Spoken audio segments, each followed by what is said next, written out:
At least आपको 1000 point से ज्यादा निफ्टी की वोलेटिलिटी दिखेगी। मार्केट को कंटिन्यूटी ज्यादा पसंद है, तो रिवर्सल वाला गेम है वो मंडे एंड ट्यूसडे दोनों दिन मार्केट में बड़ी वोलेटिलिटी आएगी। रूलिंग पार्टी अगर वो कंटिन्यू रहती है, कौन से सेक्टर्स पे वो ज्यादा फोकस कर सकती है आगे, और एग्जिट पोल आएगी तो उसके ऊपर मार्केट मंडे रिएक्ट करेगा। ये जो 4 जून आने वाले उसके पहले और उसके बाद गोल्ड की स्थिति कैसी हो सकती है? Gold, I think gold always gold है। ये मार्केट का नॉर्थवर्ड डायरेक्शन होगा और एक साइड चलेगा मार्केट। सही इन्वेस्टमेंट कहाँ पे रहता है, सेक्टर में या स्क्रिप्ट? पर फिर भी वो लोग नहीं ले रहे तो उसके पीछे का रीजन ढूंढो। थोड़ा रिस्क बढ़ेगा पर आपका रिटर्न भी अच्छा आएगा। अभी आपका एंट्री टाइम इंपॉर्टेंट है। तीनों स्टॉक का कॉम्बिनेशन है, वो आपको पोर्टफोलियो को बैलेंस करेगा, नेगेटिव टाइम पे प्रोटेक्ट करेगा। 4 जून इंट्राडे करना चाहिए उस दिन या नहीं? उसके बाद करना चाहिए। उसके पहले रिस्क है। रिस्क क्या है कि प्रीमियम्स बहुत आए हैं तो बाय करके लॉस है। अगर आपने सेल किया तो सेल में रिस्क अनलिमिटेड होता है। फोर्थ को सरप्राइज आपको ज्यादा मिलेगी। मार्केट की पिच जब खराब होती है और अगर आप 4-6 लगाने गए, इंट्राडे प्ले करने गए, तो आपका कैपिटल 0 होगा।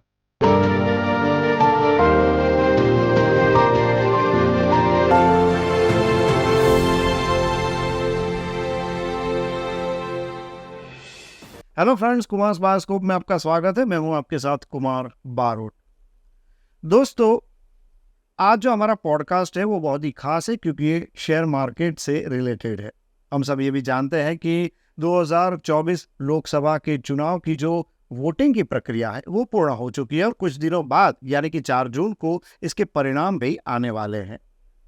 अब जब भी इलेक्शन होता है तो उसके सीधी असर जो है वो शेयर मार्केट पर भी पड़ती है।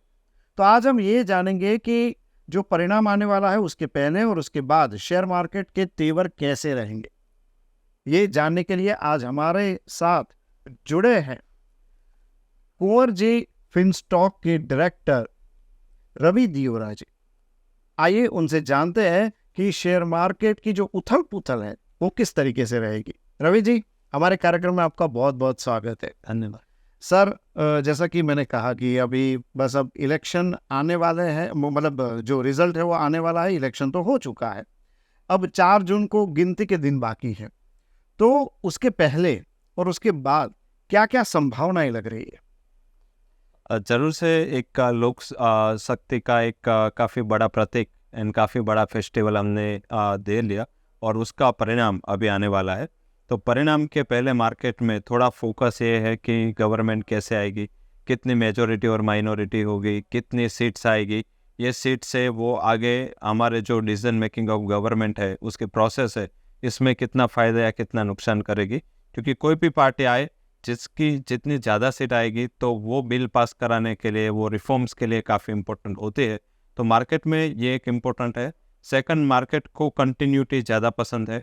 अगर हमने 2009 के इलेक्शन देखे तो 2009 के बाद मार्केट में बड़ा मूव आया था, एक अपर सर्किट भी लगा था, फ्रीज भी लगा था।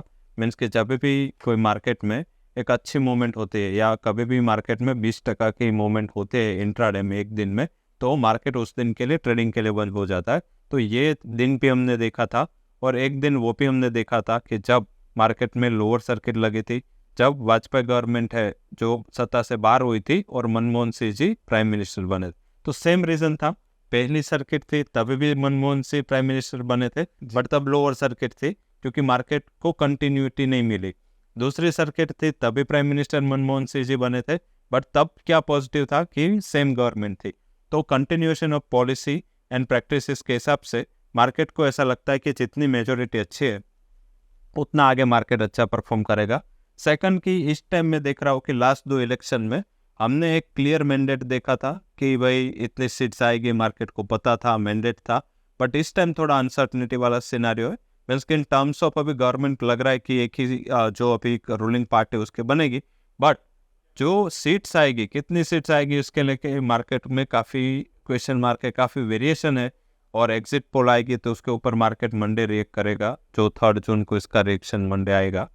ट्यूसडे को मार्केट का रिएक्शन आएगा कि क्या वोटिंग, क्या एक्चुअल उसका रिजल्ट होता है। ये दोनों दिन बड़ी वोलेटिलिटी वाले दिन हो गए मार्केट में। लास्ट 2 इलेक्शन में जो इंट्राडे में वोलेटिलिटी थी इलेक्शन के अगले दिन, वो 2% की थी कंपेरेटिव। इलेक्शन के दिन सिर्फ 1% की वोलेटिलिटी थी और इलेक्शन के दूसरे दिन भी 1.5% की वोलेटिलिटी थी। मीन्स कि मार्केट को पता था ऐसा ही इलेक्शन का आउटकम आया। अभी इस टाइम थोड़ा डिफर वो हो रहा है कि मार्केट में 250 से लेकर 350 तक का वेरिएशन चल रहा है सीट्स में। तो हर जगह से नए पोल आ रहे हैं, हर लोग की एक्सपेक्टेशन अलग है। तो डेफिनेटली जब इलेक्शन का जो भी आउटकम आएगा और जिसके माइंडसेट से वो आउटकम अलग होगा, लाइक किसी ने 250 एक्सपेक्ट की थी और 350 आए, तो वो लोग की पोजीशन रिवर्स होगी। और किसी ने 350 एक्सपेक्ट की थी और 250 आई, तो उसकी पोजीशन रिवर्स होगी। तो रिवर्सल वाला गेम है वो। मंडे एंड ट्यूसडे दोनों दिन मार्केट में बड़ी वोलेटिलिटी आएगी, बड़ी अपॉर्चुनिटी होगी, अलग कुछ ऊपर नीचे होता है। बट मुझे लग रहा है कि अगर हम 2 साल का बात करें तो आज तक जितने इलेक्शन हुए उसके 2 साल में मार्केट ने 41% के एवरेज से रिटर्न दिया है। तो कोई भी इन्वेस्टर है, कोई भी शेयर होल्डर है जो मार्केट में निवेश भी करना चाहते हैं, वो लोग को ज़्यादा घबराना नहीं है। इमीडिएट रिएक्शन जो भी हो, बट आगे जाके मार्केट है उसमें स्टेबिलिटी आ जाती है। सर आपने बहुत अच्छी बात बताई। तो मान लो कि ये जो रूलिंग पार्टी अगर वो कंटिन्यू रहती है तो आपको क्या लगता है कौन से सेक्टर्स पे वो ज़्यादा फोकस कर सकती है आगे जाके? जो भी सेक्टर्स है जिसमें दो चीज़ का एक कॉमन पूल होगा, कॉमन फैक्टर होगा। पहला है कि गवर्नमेंट का इन्वेस्टमेंट, गवर्नमेंट कितना इन्वेस्टमेंट या डिसइन्वेस्टमेंट के प्रोसेस लाते हैं, इसके ऊपर मार्केट का फोकस होगा। और ये जो रनिंग गवर्नमेंट है उसका बड़ा फोकस रहा है कि जो भी हमारे PSU कंपनीज है, पब्लिक सेक्टर कंपनीज है, उसको प्रॉफिट में लाया जाए, उसको उसके प्रॉफिट को स्टेबल किया जाए, उसको एक्सपोर्ट या इंडिया की एक डोमिनेंट इकोनॉमी बनाया जाए। तो वो सारे सेक्टर्स है जिसमें गवर्नमेंट का इन्वॉल्वमेंट है, वो सारे सेक्टर्स में एक पॉजिटिव मूव आ सकता है।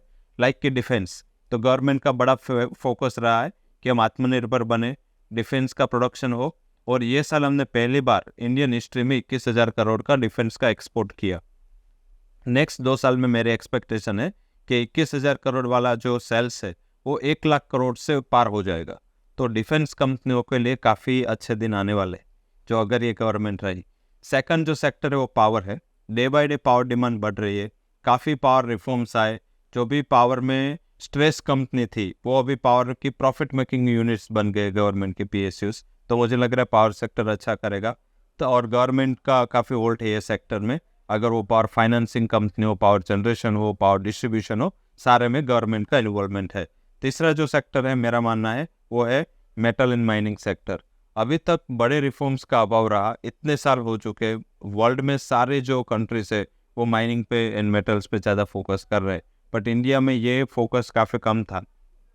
बट जो लास्ट फेज ऑफ ये करंट गवर्नमेंट है इसमें माइनिंग रिफॉर्म बिल पास हो चुका है, एंड आई थिंक आगे जाके सेक्टर काफ़ी अच्छा करेगा। ग्लोबली मेटल्स के प्राइजेस ये साल में बहुत अच्छे बढ़े, तो मुझे लग रहा है ये सेक्टर। एंड फोर्थ है एनर्जी सेक्टर। एनर्जी मीन्स के जो ऑयल एंड गैस सेक्टर में है, इसमें गवर्नमेंट का ज़्यादा रोल अभी तक नहीं था, बट नई गवर्नमेंट आएगी, अगर ये गवर्नमेंट कंटिन्यू रहती है तो ऑयल एंड गैस सेक्टर्स के बड़े रिफॉर्म्स हो गए। और अभी जो गवर्नमेंट का फोकस है क्लीन एनर्जी पे, तो क्लीन एनर्जी पे ज़्यादा गवर्नमेंट कैपेक्स करेगी। अभी गवर्नमेंट कैपेक्स कहाँ से लाएगी? लास्ट ईयर का जो एवरेज GST कलेक्शन था वो 1,50,000 से 1,60,000 करोड़ था। लास्ट मंथ हमने 2 लाख करोड़ के ऊपर का GST कलेक्शन आ गया है। साथ में गवर्नमेंट जुलाई या फरवरी बजट में डायरेक्ट टैक्सेशन में कुछ ऐसा ला सकती है कि उसका जो नेट है वो बढ़े, क्योंकि अभी इंडिया में 4% ही लोग ऐसे जो अपना रिटर्न फाइल करते हैं, उसमें से भी 2 से 2.5% ही लोग टैक्स पे कर रहे हैं। तो 98% लोगों का बर्डन सिर्फ 2% पे। तो लग रहा है कि गवर्नमेंट ये एटलीस्ट 10% ले जाना चाहेगी, तो इससे डायरेक्ट टैक्स कलेक्शन भी स्टेबल होगा, इम्प्रूव होगा। तो गवर्नमेंट का जो कैपेक्स है वो ये सारे सेक्टर में बढ़ेगा, और जिसका आगे जाके फ़ायदा है ये सेक्टर में आएगा।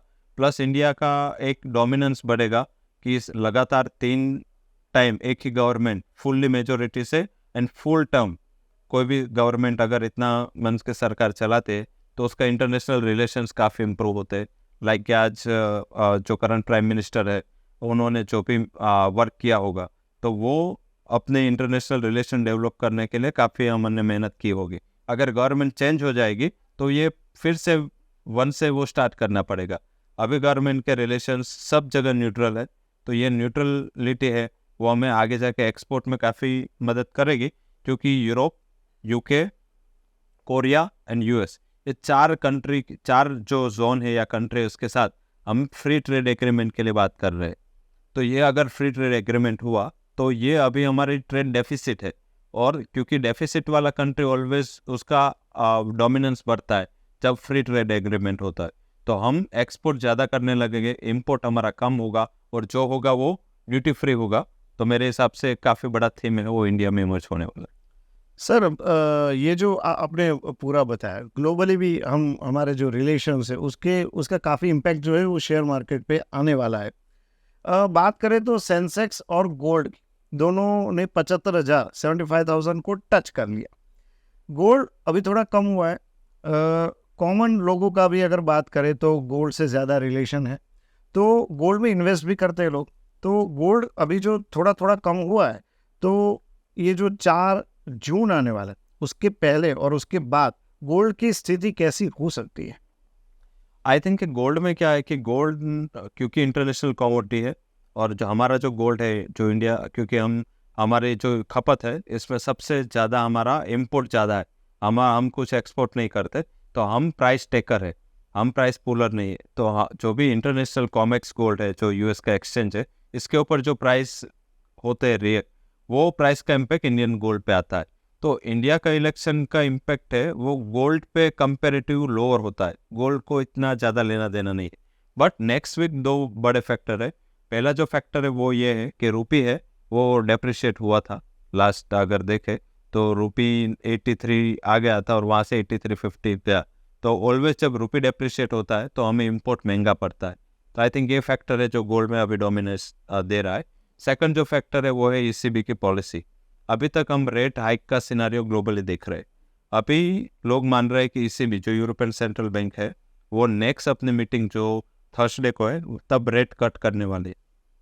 अगर ईसीबी रेट कट करते हैं तो अक्रॉस द ग्लोब ऐसा मैसेज जाएगा कि अभी सेंट्रल बैंक अपना रेट है वो रिवर्स करेगी। तो अगर रेट रिवर्स होगा तो वो गोल्ड के लिए काफ़ी सपोर्टिव है, क्योंकि अगर इंटरेस्ट रेट कम हुआ तो जो बॉन्ड मार्केट में ज़्यादा पैसा अभी जा रहा है सेफ हेवन के हिसाब से, वो गोल्ड की साइड डाइवर्ट हो सकता है। तो गोल्ड डेफिनेटली ये 2 फैक्टर को रिएक्ट करेगा। इलेक्शन का रिएक्शन आएगा जो रुपये में इम्पेक्ट आएगा, तो मेरे हिसाब से वो एक फैक्टर है। साथ में gold, I think gold always gold है, मीन्स कि सारे जो वर्ल्ड के सेंट्रल बैंकर्स है वो लोग गोल्ड को अपने पोर्टफोलियो में वेट बढ़ा रहे। हम भी 100 टन गोल्ड आरबीआई इंडिया में वापस लाई यूके से। तो बेसिकली ऐसे काफ़ी फैक्टर्स है, क्योंकि गोल्ड है एक अल्टरनेटिव करेंसी, तो गोल्ड की डिमांड रहेगी एंड आगे जाके भी रहेगी। सेंसेक्स डेफिनेटली, सेंसेक्स का जो इमीडिएट रिएक्शन जो भी हो, बट लॉन्ग टर्म का रिएक्शन सेंसेक्स का पॉजिटिव है। उसके कई सारे रीज़न है। मेरा ये मानना है कि ये अक्टूबर तक इंडिया में लास्ट आपको टाइम मिलेगा एंट्री के लिए। ये अक्टूबर के बाद ऐसे रिफॉर्म्स और ऐसे ग्लोबल डेवलपमेंट्स है कि इंडिया में इन्वेस्टमेंट करने का जिसको ने चांस नहीं लिया वो 3 साल तक इन्वेस्ट नहीं कर पाएगा। हाँ, पहला रीज़न क्या है कि नेक्स्ट ईयर हम है ना, सबसे बड़ा रीज़न है कि अभी तक क्या है कि जो MSCI करके एक इंडेक्स है, मॉर्गन स्टैनली का एक कंपोजिट इंडेक्स है, उसमें millions and trillions of dollar आते हैं फंड मैनेजर के, इन्वेस्टर के। लाइक आज कोई यूएस का इन्वेस्टर है जिसको इंडिया का कुछ पता ही नहीं और उसको इंडिया में इन्वेस्ट करना है, तो वो क्या करता है, MSCI का इंडिया का इंडेक्स का वो बाय कर लेता है। वो एक पैसिव इंडेक्स है, और जब कोई कंपनी वो इंडेक्स में शामिल होती है तो मिलियंस ऑफ डॉलर का इन्वेस्टमेंट एट अ टाइम उस कंपनी में आता है। तो लास्ट 4 से 5 क्वार्टर में हमारा वेट 4% से बढ़ के 14% हो चुका है, और आगे ये 40% तक पहुंचेगा जो ग्लोबल MSCI का इमर्जिंग बास्केट है। अभी हमारे साथ कंपटीशन में कौन है, उसमें सबसे बड़ा हमारा कंपटीटर है वो south Korea. Okay. South Korea ये साल से, मीन्स कि जो मार्च पहले MSCI शायद साउथ कोरिया को MSCI के डेवलप्ड इकोनॉमी वाले इंडेक्स में डालेगी। वो यूएस के साथ कंपटीशन में जाएगा, बट इंडिया को सबसे बड़ा एडवांटेज मिलेगा क्योंकि इंडिया का वेट ऑटोमेटिक बढ़ जाएगा। अगर ये इंडेक्स से कोरिया बाहर निकलता है तो ऑटोमेटिक वो स्कोप होगा, वो स्कोप 20% का होगा, तो और 20% का वेट इंडिया में 2 साल में आना है, तो एक बड़ा डेवलपमेंट है। सेकंड कि MSCI, Bloomberg and JP Morgan के डेट मार्केट इंडेक्स में हम शामिल होने वाले, और इंडिया पहली बार कोई बड़े ग्लोबल इंडेक्स में शामिल होगा। तो अगले 1 साल में 1.5 लाख करोड़ और अगले 2 साल में 4.5 लाख करोड़ का इनफ्लो ग्लोबली इंडिया में आएगा। तो इतना सारा पैसा अगर इंडिया में आता है तो एक बड़ा स्कोप है in terms of economy, in terms of economic growth as well as market growth. तो मुझे लग रहा है कि 2027 तक ये मार्केट का नॉर्थवर्ड डायरेक्शन होगा और एक साइड चलेगा मार्केट। सर अगर बात करें सिक्योर इन्वेस्टमेंट की, आपने सेक्टर्स की भी बात की, तो सही इन्वेस्टमेंट कहाँ पे रहेगा, सेक्टर में या स्क्रिप्ट में? डेफिनेटली काफ़ी इंपॉर्टेंट क्वेश्चन है, क्योंकि सेक्टर क्या होता है कि सेक्टर आपको एक गाइडेंस देता है कि कहाँ जाना है, बट वो गाइडेंस क्या आता है कि सिर्फ आपको वो डायरेक्शन मिलता है कि लाइक XYZ सेक्टर अच्छा है, XYZ सेक्टर में ओवर वैल्यूएशन है, मीन्स कि अभी काफ़ी प्राइस चल चुके हैं। तो अभी जो मेजर फोकस मार्केट का होना चाहिए वो ये होना चाहिए कि कौन से स्टॉक में इन्वेस्ट कर रहे हो। सेक्टर में क्या है कि सेक्टर में इतने नंबर ऑफ सिक्योरिटीज़ होती है, तो सिलेक्शन ऑफ सेक्टर्स है वो थोड़ा बहुत थीम वाइज है। इसमें 3 टाइप के एनालिसिस होते हैं। पहले मैक्रो है। मैक्रो सेक्टर आपको ये बताता है कि कौन सी कंट्री वर्ल्ड में अच्छा या खराब परफॉर्म कर रहे हैं कंपेरेटिव। तो मैक्रो फैक्टर से आपने डिसाइड कर दिया कि चलो इंडिया का अभी सारे मैक्रोज अच्छे हैं, जैसे हमने आगे भी चर्चा की, तो मैक्रो डेटा अच्छे है। तो अगर आपको इंडिया में इन्वेस्ट करना है तो आपको कौन सी जगह है कि जहाँ पे इन्वेस्ट करना है, क्योंकि सब जगह एक टाइम एक वैल्यूएशन पे नहीं होती। कोई स्टॉक पहले चल गया है, कोई स्टॉक नहीं चले, कोई सेक्टर चल गया है, कोई सेक्टर, तो आपको वो एक मेसो एनालिसिस करना पड़ता है। मेसो एनालिसिस क्या है कि वो आपको एक ट्रेंड बताता है कि फॉर एग्जांपल कोविड के बाद इमीडिएटली रिक्वायरमेंट क्या थी, फार्मास्यूटिकल मीन्स ड्रग्स की थी, हेल्थ केयर की थी, उसके अलावा केमिकल्स जो हमने कभी देखा नहीं था वो हम हाथ में लगा रहे थे। तो ये 3 सेक्टर की बड़ी रिक्वायरमेंट थी।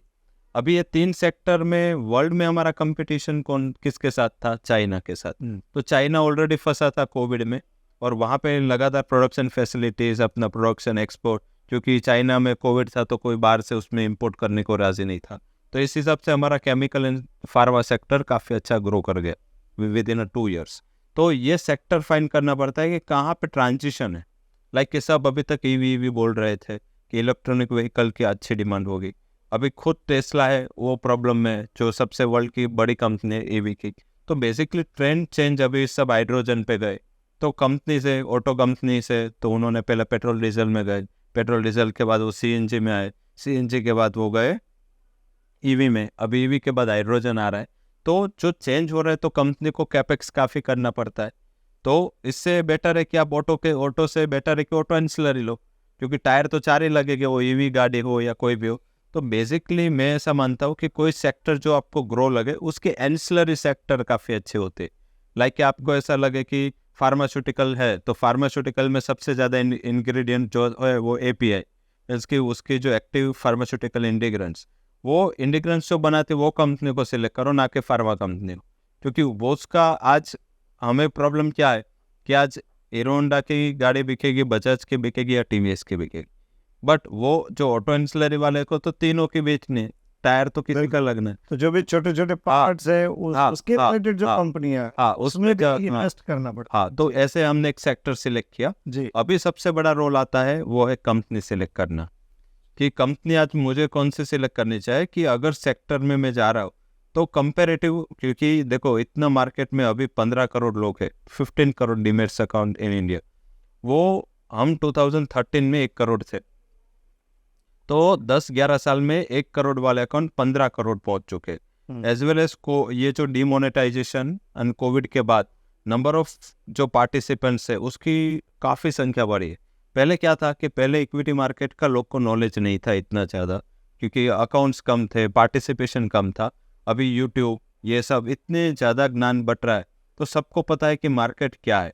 तो इसमें लोग ने थोड़ा रिएक्ट कर लिया होता है। अगर आपको स्टॉक आपको लगे कि ये सबसे चीप स्टॉक है, बट वो सबको दिखता है, बट फिर भी वो लोग नहीं ले रहे, तो उसके पीछे का रीज़न ढूंढो। तो वैसे वो स्टॉक सिलेक्शन अल्टीमेटली आपका उसमें फोटे होना चाहिए। पूरा सेक्टर चल जाएगा, आपका स्टॉक नहीं चलेगा, तो आपको अल्टीमेटली उसका रिटर्न नहीं मिलेगा। तो सेक्टर में आपको सिलेक्ट करके ये सबसे ज़्यादा मेजर आपके रिटर्न को वेराई करता है कि आपने सेक्टर में कौन सा स्टॉक लिया। कंपेरेटिव अंडर परफॉर्मर स्टॉक को लोगे तो आपको कंजर्वेटिव रिटर्न मिलेगा, बट सामने रिस्क कम होगा। अगर आप आउट परफॉर्मर को बाय करोगे तो आपका थोड़ा रिस्क बढ़ेगा, बट आपका रिटर्न भी अच्छा आएगा। लाइक कि मार्केट है ना, एक क्रिकेट टीम की तरह है। क्रिकेट टीम में क्या होता है कि लाइक सचिन तेंदुलकर भी टीम में, वीरेंद्र सहवाग पे है, राहुल द्रविड़ पे। ऐसे भी हमारे पोर्टफोलियो में तीनों टाइप के स्टॉक होने चाहिए। वीरेंद्र सहवाग है, उसको हम आउट परफॉर्मर स्टॉक बोलते हैं। वीरेंद्र सहवाग का ऑब्जेक्टिव क्या है कि वो 100 बॉल में 150 रन बनाए। उसका कभी भी ऑब्जेक्टिव नहीं कि 100 में 50 बनाए, 100 में 30 बनाए। तो ये वीरेंद्र सहवाग है, वो हर टाइम थोड़ा रिस्क लेता है विकेट का। ये स्टॉक्स में भी थोड़ा रिस्क होता है क्योंकि चल गए हैं या आउट पर, बट वो परफॉर्म कर जाता है तो काफ़ी अच्छा परफॉर्म करते हैं। उसको बैलेंस करने के लिए हमारे पोर्टफोलियो में राहुल द्रविड़ भी होने चाहिए। अगर अर्ली विकेट्स चली गई तो हमारे पोर्टफोलियो को या 50 ओवर खत्म करने के लिए कोई चाहिए। तो वो अगर कोविड जैसा कोई नेगेटिव टाइम आया, जो हमने Brexit and long term capital gain वाला टाइम देखा था, तब जब मार्केट में करेक्शन आया तब ये जो राहुल द्रविड़ है वो लोग टिके रहे पिच पे, और उन्होंने इतना ज़्यादा करेक्ट नहीं हुआ जितना मार्केट करेक्ट हुआ। तो वो है राहुल द्रविड़। वो क्या करते हैं, वो 100 बॉल में 85 रन बनाते हैं, बट नेगेटिव टाइम में आपको 50 ओवर का मैच, आपका जो ऑब्जेक्टिव है इन्वेस्टमेंट का, वो फुलफिल करने में वो हेल्प करेंगे। तीसरे सचिन जी, सचिन तेंदुलकर का क्या पोर्टफोलियो में स्थान है कि वो ऑलवेज, देखो वो एक कंसिस्टेंसी, लाइक कि हमारे यहाँ HDFC बैंक है, रिलायंस है, जो हैवी वेट स्टॉक है उसके कंसिस्टेंसी, वो मार्केट वही मार्केट है। हम उसको सचिन जी को हम भगवान बोलते हैं, तो यही स्टॉक मार्केट के भगवान है क्योंकि इंडेक्स में सबसे ज़्यादा वेट उसका है। तो ये जितना चलेगा इतना इंडेक्स चलेगा, तो वो इंडेक्स के जितना परफॉर्म करेंगे। अभी आपका एंट्री टाइम इंपॉर्टेंट है। अगर आपने थोड़े हाई लेवल पे एंट्री कर ली तो आपको इमीडिएटली कम रिटर्न मिलेगा, बट वो लास्ट 2 साल में 3 साल में वो आपका एडजस्ट हो जाएगा। जैसे सचिन तेंदुलकर के रिकॉर्ड में आप देखो ना, तो उसके जो पहले 50 रन है ना वो 65 बॉल में एवरेज बनते हैं, और दूसरे जो 50 रन है ना वो 35 बॉल्स में बनते हैं। ऐसे ही ये स्टॉक्स है ना, पहले साल आपको इतना ज़्यादा रिटर्न नहीं देंगे, बट दूसरे तीसरे साल में वो मार्केट से की एवरेज से। तो तीनों स्टॉक का कॉम्बिनेशन है, वो आपको पोर्टफोलियो को बैलेंस करेगा, नेगेटिव टाइम पे प्रोटेक्ट करेगा और अच्छे टाइम पे रिटर्न भी दे सकता है। अच्छा सर, आपने बहुत बढ़िया क्रिकेट का भी उदाहरण दिया। आपने ये भी बताया कि भाई 1 करोड़ से 15 करोड़ हो गए। जाहिर है यंगस्टर्स भी इसमें जुड़े हैं, तो यंगस्टर्स से लेके मुझे कुछ सवाल जहन में आ रहे हैं। इंट्राडे में यंगस्टर्स बहुत ही मतलब डील करते हैं। क्या मानना है आपका? 4 जून जो भी एक अभी एक बहुत ही महत्वपूर्ण दिन आ रहा है, रिजल्ट जो भी है उसकी घोषणा होगी। क्या कहना है इसके बारे में कि यंगस्टर्स को इंट्राडे करना चाहिए उस दिन या नहीं? जरूर से 4 तारीख का टाइम, अगर 12 बजे के बाद जैसे रुझान दिख गए आपको, उसके बाद करना चाहिए। उसके पहले रिस्क है। रिस्क क्यों है? जैसे मैंने बात की ना कि मार्केट में ऐसी बात चल रही है, कोई 250 बोल रहा है, कोई 350, और वेरिएशन बहुत है। कोई इतना कॉन्फिडेंस है तो सामने 2 दिन में वही कॉन्फिडेंस उसका खत्म होता है, न्यूज़ ड्रिवन मार्केट। और अगर आप मार्केट में जो यंगस्टर है वो सबसे ज़्यादा किस में है, वो डेरिवेटिव मार्केट में ज़्यादा ट्रेड करते हैं। अब डेरिवेटिव मार्केट में रिस्क क्या है कि प्रीमियम्स बहुत हाई है, मीन्स के क्योंकि इवेंट आती है तो प्रीमियम्स बढ़ता है। जो डेरिवेटिव मार्केट में जो प्रीमियम्स होते हैं वो मार्केट के रिस्क एंड टाइम के ऊपर है। टाइम तो सेम है 1 वीक, बट रिस्क बढ़ रहा है क्योंकि वॉलेटिलिटी बढ़ने वाली है।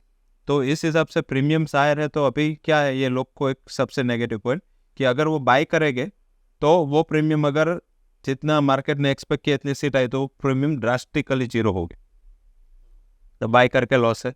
अगर आपने सेल किया तो सेल में रिस्क अनलिमिटेड होता है। अगर आपने जो माना है कि ये मार्केट जाएगा और इससे अगर उल्टा हुआ तो वो लॉस अनलिमिटेड है सेलर्स को। तो डेरिवेटिव मार्केट में ना तो बाय ना तो सेल। जो भी यंगस्टर है जो मार्केट को कम समझते हैं, मोमेंटम नहीं देखा है, वो लोग तब तक तो अवॉइड करें एटलीस्ट। और साथ में उसके बाद भी ऐसा नहीं कि मार्केट जब रिजल्ट आ जाएगा उसके बाद किसी जादू की छड़ी किसी के पास, वो क्या है कि वो मार्केट उसको समझेगा। बाद में रिजर्व बैंक की पॉलिसी आएगी, ECB की policy, European central bank, federal reserve की पॉलिसी से, और आगे जुलाई में फिर से बजट आएगा। तो तब तक मार्केट में काफ़ी इवेंट्स आने वाले हैं। तो आप अगर इंट्राडे ट्रेडर है तो कोई प्रॉब्लम नहीं, बट शॉर्ट टर्म इन्वेस्टर के लिए प्रॉब्लम है कि हायर लेवल पे फंसने का चांस ज़्यादा होता है, तो वो लोग बचे। सेकंड, इंट्राडे ट्रेडर है वो 12 बजे के बाद ही पहला ट्रेड ले, क्योंकि 12 बजे तक मेरे हिसाब से सिचुएशन थोड़ी कन्फ्यूजिंग होगी और रिलायबिलिटी 11 साढ़े 11 के बाद आएगी। तो वो लोग इंट्राडे वाले बाद में करें। आज जो एग्जिट पोल के मीन्स के रिजल्ट जो आएंगे, जो शाम को लेट नाइट ये रिजल्ट आएंगे, सबके एनालिसिस होगा, उसके पोल बनेंगे, उसके ऊपर मंडे पे मार्केट में रिएक्शन होगा। तो उस दिन भी इतना ही रिस्क है, बट कंपेरेटिव फोर्थ को सरप्राइज आपको ज़्यादा मिलेगी। तो थर्ड को आप इंट्राडे कर सकते हैं, अच्छे स्टॉक है, अच्छे अपॉर्चुनिटीज है, कोई डिप आता है अगर या कोई बढ़त आती है तो उसमें आप अपना पोजीशन ले सकते हैं, बेच सकते हैं। बट इंट्राडे 2 दिन अवॉइड करोगे, क्योंकि ये जो हमने क्रिकेट की बात की उससे ही मैं रिलेट करता हूँ। अगर क्रिकेट की पिच खराब है और आपने पहले बॉल से 4 या 6 हिट करने का ट्राई किया तो अर्ली विकेट्स जाएंगे और आप 10, 12, 15 आवर में ख़त्म हो जाएंगे। ऐसे मार्केट में है कि ऐसा नेगेटिव जब टाइम होता है, मार्केट की पिच जब खराब होती है और अगर आप 4-6 लगाने गए, इंट्राडे प्ले करने गए, तो आपका कैपिटल जीरो होगा। तो अगर विकेट ही नहीं बची तो प्लेयर कौन खेलेगा? ऐसे इसमें पैसे नहीं बचे तो आगे मीन्स मार्केट ऐसा नहीं कि 2 दिन ही खोलने वाला है, मार्केट तो अगले हर साल हर दिन खुलेगा। हम कोविड के भी सब दिन खुले थे, जब यूएस जैसी बड़ी इकोनॉमी को भी एक टाइम ऐसा आया था कि अपने मार्केट क्लोज रखने पड़े थे कोविड होने के हिसाब से, बट इंडिया के मार्केट कभी क्लोज नहीं रहे। तो इंट्राडे वाले तो क्या है, उसको ना तो तेजी से मतलब है ना मंदी से, वो तो रोज सुबह जागते रोज सुबह उसको ट्रेड लेना है, तो हर बार खुलेगा। तो अगर आपसे कुछ एडवर्स मूवमेंट आ गए आपके थिंकिंग से और अगर लॉस लगा तो लॉस लगने के चांसेस बहुत बड़े, तो आपको क्या होगा कि आपकी विकेट चली गई तो आप नेक्स्ट खेल नहीं पाओगे। तो अभी ऐसा है पिच खराब, संभल कर, यस बहुत ही संभल कर। और कैपिटल का ऐसा हो फिर भी एडवेंचर करने का यंगस्टर्स को ज़्यादा वो रहता है, तो 20-30% कैपिटल से करो, 70% कैपिटल को प्रोटेक्ट रखो। बिल्कुल सर, आपने जो बताया कि एक संभल कर खेलना है, आखिर में क्या मैसेज देंगे? क्योंकि अनसर्टन तो है ही, पिच भी खराब है, ये भी हम समझ तो सकते हैं, तो जो एक ओवरऑल जो कंक्लूजन होता है क्या है?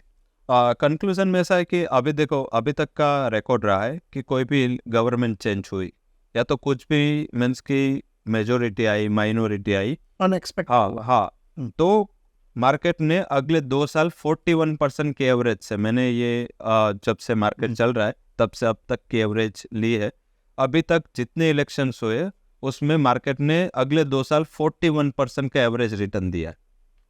तो मार्केट में रिटर्न है ही, ये कुछ भी मीन्स कि अगर पोर्टफोलियो आपके पास है, आज कोई 100 वाला 90 हुआ तो वो 90 वाला फिर से 100 होगा, क्योंकि आप अगर मैक्रोस देखें या आगे जो आने वाली अपॉर्चुनिटीज है इंडिया में वो देखें, अगले 3-4 साल देखें 2027 तक, तो वो मुझे लग रहा है कि इंडिया जब भी $5 ट्रिलियन इकोनॉमी का सरपास करेगा और 6 में करेगा या 7 में, तो इंडिया के लिए एक ट्रिमेंडस नया वेंचर ओपन होगा, क्योंकि हम डेवलपिंग इकोनॉमी से डेवलप में जाएंगे, उसके पहले लोग आएंगे। काफ़ी बड़ा इनफ्लो अक्टूबर में इंडिया में चालू होने वाला है, जैसे हमने बात की, तो डरे नहीं। काफ़ी वो क्या होता है कि हम ज़्यादा मीडिया देखते हैं, ज़्यादा लोग को सुनते हैं, तो डर ज़्यादा पैदा होता है, कन्फ्यूज़न ज़्यादा पैदा होते हैं। अच्छे स्टॉक को पोर्टफोलियो में ले, इसमें 2 ही होगा, या तो ऊपर जाएगा या नीचे। ऊपर जाएगा ओवर वैल्यूएशन वाले स्टॉक को बेचो, वहाँ पे प्रॉफिट बुक करके अंडर वैल्यूएशन वाले स्टॉक में आ जाओ। अगर नीचे आया तो जो भी गिरा है उसमें आप अपॉर्चुनिटी के तौर पे बाय कर लो। इंट्राडे ट्रेडर संभल के चले 2 दिन, मुझे क्योंकि मार्केट में देख रहा हूँ, मार्केट के option activities, derivative activities, FIDIs का जो बैलेंस है, किसी भी हद तक देखे तो मार्केट ने अभी तक 100% इलेक्शन के मूव को डिस्काउंट नहीं किया, जो हर बार हो जाता है। इस टाइम मार्केट में डिस्काउंट नहीं है, तो जो भी इलेक्शन के आउटकम आएंगे उसका डेफिनेटली इम्पैक्ट मार्केट में आएगा, और वो एटलीस्ट आपको 1000 पॉइंट से ज़्यादा निफ्टी की वोलेटिलिटी दिखेगी। तो पोजीशन फेवर में है तो आप 10 रुपये में निकल जाओगे, अगेंस्ट में आपका 100 रुपये जाने का चांसेस ज़्यादा है। तो ट्रेडर से वो अवॉइड कर दे, मार्केट को डेरिवेटिव अवॉइड कर दे। अगर आप ज़्यादा स्मार्ट प्लेयर है 30% से मार्केट में इंट्राडे करें। अगर आप इन्वेस्टर है, आपके लिए अक्टूबर 2024 ये टाइम लास्ट टाइम होगा। यहाँ से मार्केट जो ओपन होगा, जो चलेगा, मेरे हिसाब से 27 तक नहीं रुकने वाला है। तो इन्वेस्टर है वो अपना कॉन्फिडेंस बनाए रखे। मैक्रो जो इंडिया में चल रहे और नेगेटिव टाइम्स में जो मैक्रो चल रहे, मीन्स के जब ग्लोबली अनसर्टनिटी थी, पूरा वर्ल्ड कोविड में फंसा था, हमारा GDP ग्रोथ एक ही क्वार्टर नीचे रहा, बाद में हम फिर से संभल गए। वर्ल्ड में तब से लेकर अब तक इन्फ्लेशन का प्रॉब्लम सॉल्व नहीं हुआ, हमारे यहाँ इतना ज़्यादा इन्फ्लेशन नहीं है। 140 करोड़ जो पॉपुलेशन हमारा नेगेटिव पॉइंट था, अभी पॉपुलेशन हमारा पॉजिटिव पॉइंट है। कैसे? आज जो भी मैन्युफैक्चरिंग इकोनॉमी है चाइना के अलावा, सब जगह एक ही प्रॉब्लम है, वो है मैन पावर। काम करने के लिए लोग ही नहीं किसके पास। ये अभी क्या होगा, लाइक आज आप देखें तो सबसे ज़्यादा कैपिटल गुड कंपनी चले, क्यों? क्योंकि कैपिटल गुड्स जो कंपनियां हैं उसमें यूरोप में सबसे ज़्यादा डोमिनेंस था। अभी यूरोप में एक प्लांट में 50% कैपेसिटी से भी काम नहीं होता, वर्कर का प्रॉब्लम है। आज एग्रीकल्चर इकोनॉमी जितनी थी यूरोप की, वो खलास हो गई। ऑस्ट्रेलिया, कनाडा देखो, वहाँ भी मैन पावर नहीं है, कोई फार्मिंग किसी को नहीं करना है, इंडिया से लोग चाहते हैं। तो बेसिकली इंडिया का डोमिनेंस अगले 10-12 साल है, वो इंडिया एक सुपर पावर के दौर पे इमर्ज होगा। अगर सुपर पावर इंडिया बनेगा तो जो हमारा पर कैपिटा इनकम है, एक लोग का इनकम है, वो अभी हम $3,000 के करीब है। हमारे जो पीयर्स है वो $13,000 के करीब पहुंच चुके हैं। हमारा 10 साल में जो इनकम ग्रोथ इंडिया का ऑलमोस्ट 100% है। अगले 10 साल में यहाँ से हम 100% इनकम ग्रोथ करेंगे। तो इनकम ग्रो होगा तो पैसा आएगा कहाँ पे? रियल एस्टेट में आएगा, इक्विटीज पे आएगा। तो ये पैसा अगर इकोनॉमी में आता है, इक्विटीज में आता है, तो उसका मल्टीप्लायर होकर वो बाहर निकलता है। आज आप इक्विटी में 100 रुपये डाल रहे हो तो आपका ऑब्जेक्टिव क्या है? 120, 130, 140, 90 तो किसी का नहीं होगा। तो सब कमाने के लिए आ रहे हैं। और हम क्या है कि अभी इंडिया में दूसरा कि चाइना है ना, वो डिमांड का सबसे बड़ा कंसर्न चाइना में है। चाइना में एप्पल का फ़ोन नहीं बिक रहा, इस हिसाब से एप्पल यहाँ पे आया। चाइना में टेस्ला नहीं बिक रही, इस हिसाब से टेस्ला इंडिया में आ रही। तो चाइना में क्योंकि एवरेज हाउस होल्ड के पास 2 से 3 कार है, एवरेज हाउस के होल्ड के पास 4 एसी है, एवरेज हाउस होल्ड के पास 2 कार है। अभी चाइना का एवरेज यील्ड इक्विटी का 1% से कम है। चाइना का average yield on real estate 1% से कम है। तो क्यों इन्वेस्ट करेंगे? 5% वो तो डेट में ही रखेंगे पैसा। तो इस हिसाब से ऐसा फैक्टर इंडिया में नहीं है। यहाँ पे एक ग्रोइंग इकोनॉमी है, सेविंग कम हो रहा है, नेगेटिव पॉइंट है, बट वही पॉजिटिव पॉइंट है कि स्पेंडिंग ज़्यादा हो रहा है। तो इकोनॉमी का एक साइकिल का रिवाइवल है। और मैं हर टाइम बोलता हूँ कि एक बड़ा ट्रांजिशन इंडिया में है, और इसका अगर पार्ट लेना है तो ऐसे जो नेगेटिव या वोलेटिलिटी वाले दिन होते हैं वही हमारे लिए लाइफ टाइम अपॉर्चुनिटी होते हैं। जैसे कोविड में जिसने इन्वेस्ट किया तो अभी 300% तक mid cap small cap index ने रिटर्न दिया। तो पैसा तो मार्केट में बनेगा ही, बट रिस्क संभाल के चलोगे, जैसे पिच पे रहोगे तो रन तो बनने। बिल्कुल सर, आप हमारे साथ जुड़े इसलिए आपका बहुत बहुत धन्यवाद। तो ये थे रवि दियोरा जी, जिन्होंने बहुत ही बढ़िया तरीके से एकदम डिटेल में बहुत सारी चीज़ें हमको बताई है। और सबसे महत्वपूर्ण बात यह है कि अनसर्टनिटी है, पिच खराब है, ये भी उन्होंने कहा, लेकिन फिर भी बहुत सी होप्स है, बहुत सी अपॉर्चुनिटीज़ है जिसको हमें गंवाना नहीं चाहिए। हमको आशा है आज का पॉडकास्ट आपको बहुत ही अच्छा लगा होगा। आप कमेंट बॉक्स में ज़रूर इसके बारे में लिखिए, आपको और क्या जानना है उसके बारे में भी आप हमें बता सकते हैं, ताकि हम और अच्छे तरीके से और किसी एक्सपर्ट के साथ भी ऐसे पॉडकास्ट आपके सामने ला सके। तब तक के लिए बाय।